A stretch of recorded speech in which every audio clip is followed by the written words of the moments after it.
Keanekaragaman agama, ras, dan etnik. A. Definisi keanekaragaman. Keragaman manusia bukan berarti manusia itu bermacam-macam atau berjenis-jenis seperti halnya binatang atau tumbuhan. Manusia sebagai makhluk Tuhan tetaplah berjenis satu.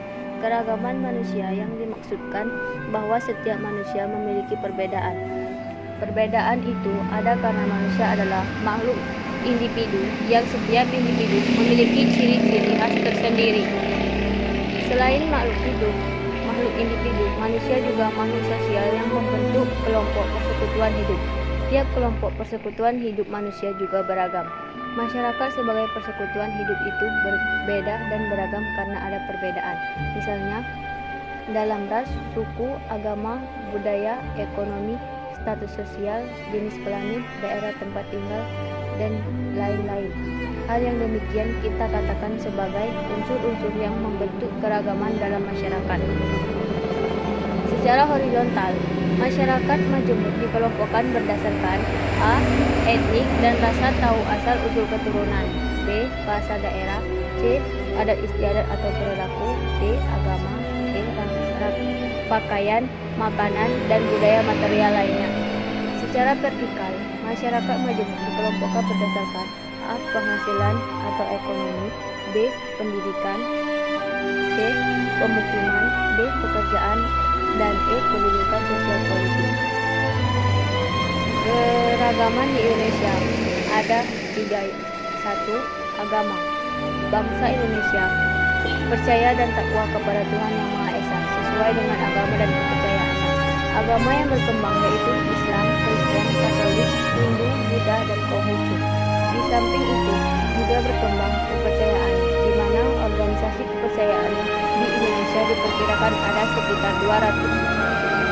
Masyarakat dan negara diharapkan tetap membina penghayat kepercayaan kepada Tuhan Yang Maha Esa agar tidak mengarah kepada pembentukan agama baru. B. Mengefektifkan pengambilan langkah yang perlu agar pelaksanaan kepercayaan terhadap Tuhan Yang Maha Esa mengandung dasar kemanusiaan yang adil dan adil dan dapat melaksanakan pembangunan bersama warga masyarakat lainnya. Yang kedua, ras.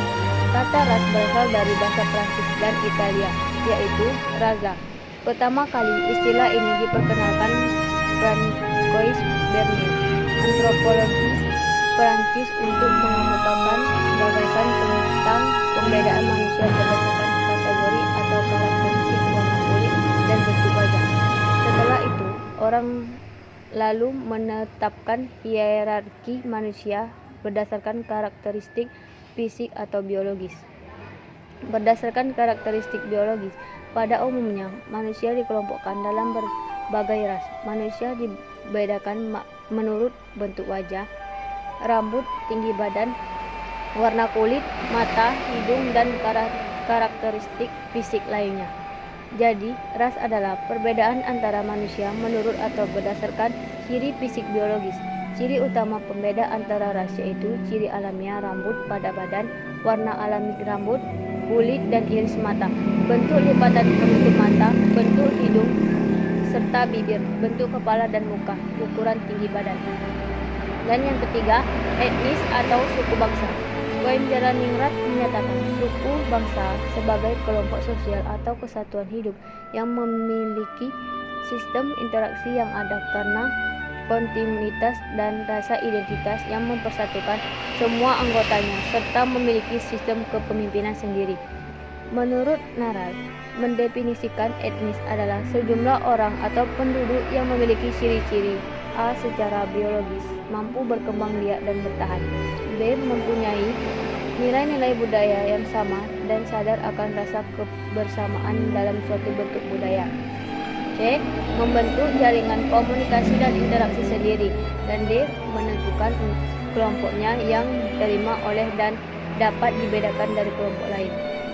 Tampak bahwa etnis berbeda dari ras. Jika pengertian ras lebih didasarkan pada persamaan ciri-ciri fisik yang dimiliki oleh seorang individu, maka pengertian etnis didasarkan kepada adanya persamaan kebudayaan dalam kelompok masyarakat tersebut.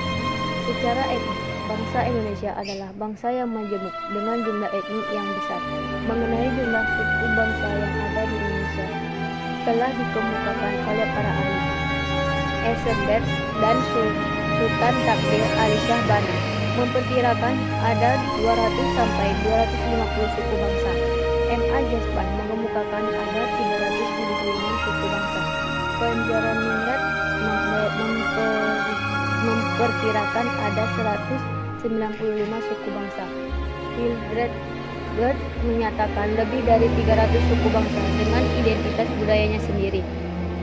William G. Skinner memperkirakan ada 35 suku bangsa dalam arti lingkungan hukum adat. Di Indonesia, istilah kelompok etnis dapat disamaartikan dengan suku bangsa, di samping ada pula yang menyebutkan dengan golongan etnis, misal golongan etnis Tionghoa. Faktor penyebab timbulnya kemajemukan masyarakat Indonesia. Masyarakat Indonesia merupakan contoh masyarakat yang multikultural. Kemajemukan masyarakat Indonesia nampak dari keanekaragaman kelompok sosial atau suku bangsa beserta kebudayaannya. Hal ini berkembang dalam aspek yang lain, misalnya stratifikasi kelas sosial, struktur sosial, sistem mempertahankan hidup dan kehidupan. Keadaan masyarakat multikultural Indonesia sudah barang tentu memiliki latar belakang sendiri. Menurut Nasikum, faktor yang menyebabkan kemajemukan masyarakat Indonesia adalah sebagai berikut. 1. Keadaan geografis wilayah Indonesia. 2. Letak kepulauan Indonesia di antara dua benua dan dua samudera. 3. Pembangunan. Dan 4. Iklim dan tingkat kesuburan tanah yang berlainan di berbagai daerah di Indonesia. Ada juga pengaruh kemajemukan masyarakat Indonesia. Pengaruh kemajemukan masyarakat Indonesia berdasarkan suku bangsa, ras, dan agama dapat dibagi atas pengaruh positif dan negatif. Pengaruh positifnya adalah terdapat keberagaman budaya yang terjalin serasi dan harmonis, sehingga terwujud integrasi bangsa. Sedangkan pengaruh negatifnya adalah 1. Primordial, 2. Stereotip etnik, 3. Potensi konflik. Purnipal sendiri sudah mensinyalir bahwa konflik pada masyarakat majemuk Indonesia menemukan sifatnya yang sangat tajam. Karena di samping berbeda secara horizontal, kelompok-kelompok itu juga berbeda secara vertikal, menunjukkan adanya polarisasi. Artinya bahwa di samping terdiferensiasi secara kelompok etnik, agama, dan ras, juga ada ketimpangan dalam penguasaan dan pemilikan sarana produksi dan kekayaan. Ada ras etnik atau penganut agama tertentu yang akses dan kontrolnya pada sumber daya ekonomi lebih besar, sementara kelompok yang lainnya sangat kurang. Berikut contoh keberagaman agama. Dan yang kedua, contoh keberagaman ras. Dan yang terakhir, contoh keberagaman